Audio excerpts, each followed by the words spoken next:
In what may be remembered as a pivotal moment in Africa's shifting political landscape, reports emerged that South African President Cyril Ramaphosa was seen in tears during a closed-door meeting at the African Union (AU) summit.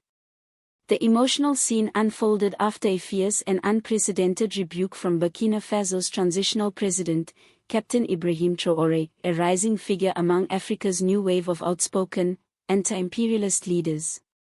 His sharp words electrified the summit, sparking both admiration and outrage across the continent.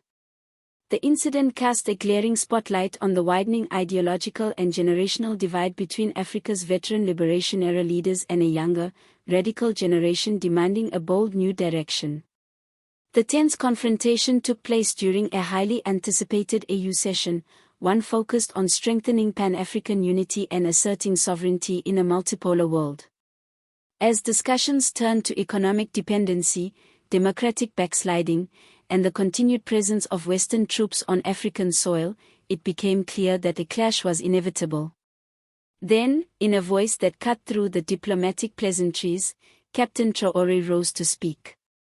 Delivering a fiery address filled with conviction and passion, the 36-year-old president condemned what he described as the betrayal of Africa's revolutionary ideals by self-proclaimed elder statesmen. Though he initially avoided naming names, his target soon became unmistakable.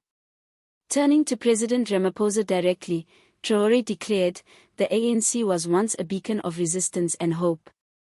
But today, South Africa exports not freedom, but silence. You were meant to carry forward the legacy of Mandela and Biko, yet you have become guardians of Western interests. Africa does not need managers for the West, it needs liberators." Gasps rippled through the room. The summit hall fell silent under the weight of his words. Some delegates looked away, while others exchanged stunned glances. For a moment, the carefully choreographed summit was transformed into the stage for an intergenerational and ideological showdown. According to those close to the South African delegation, President Ramaphosa was visibly shaken, not by hostility, but by the piercing clarity of the moment. Witnesses recounted how he lowered his gaze, pulled a handkerchief from his jacket, and quietly wiped away tears welling in his eyes. Though brief and wordless, the moment was soon leaked through unofficial accounts and spread virally across the continent, provoking widespread commentary and reflection. For many, it marked a startling awakening. Once celebrated as a key figure in the anti-apartheid struggle and the architect of South Africa's peaceful democratic transition, Ramaphosa now faced accusations of presiding over a nation plagued by political stagnation, worsening inequality, and deepening disillusionment. In contrast, Captain Traore has emerged as a symbol of Africa's restless youth, a generation angered by the slow pace of democratization and furious at continued foreign interference. Since assuming power in 2022 through a military-backed transition supported by street protests, he has expelled French troops from Burkina Faso, begun steps to nationalize vital mineral resources, and aligned his country more closely with revolutionary movements across the Sahel.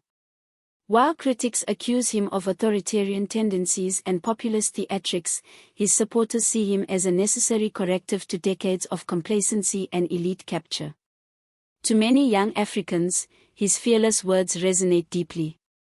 As Professor Amin Diop of the University of Dar es Salaam observed, Traore may lack diplomatic polish, but he channels the urgency and anger that countless Africans, especially the youth, feel toward leaders who compromise with exploiters. For generations, the African National Congress, ANC, served as the moral compass of the liberation struggle, its legacy forged by icons such as Nelson Mandela, Oliver Tambo, and Steve Biko. Yet to many observers today, the ANC has become a weakened shadow of its former self, burdened by internal divisions, corruption scandals, and a decline in political imagination. When Ramaphosa took office in 2018, he was hailed as a reformer who promised to cleanse the ANC, revive South Africa's economy, and rebuild faith in public institutions. But years later, that optimism has faded. Persistent unemployment, stark economic inequality, rolling power cuts, and ongoing corruption scandals have eroded public trust. Critics argue he is too cautious, too consensus-driven, and too beholden to entrenched interests to deliver real change. This contrast between Ramaphosa's measured diplomacy and Traore's impassioned militancy has crystallized a deeper question for Africa: what kind of leadership does the continent truly need in the 21st century? The stakes go beyond mere policy, they concern vision. Will African nations continue to oscillate between old colonial powers and emerging giants like China and Russia? Or will they finally chart an authentically independent course, politically, economically, and culturally? The aftermath of the AU summit showdown was swift and intense.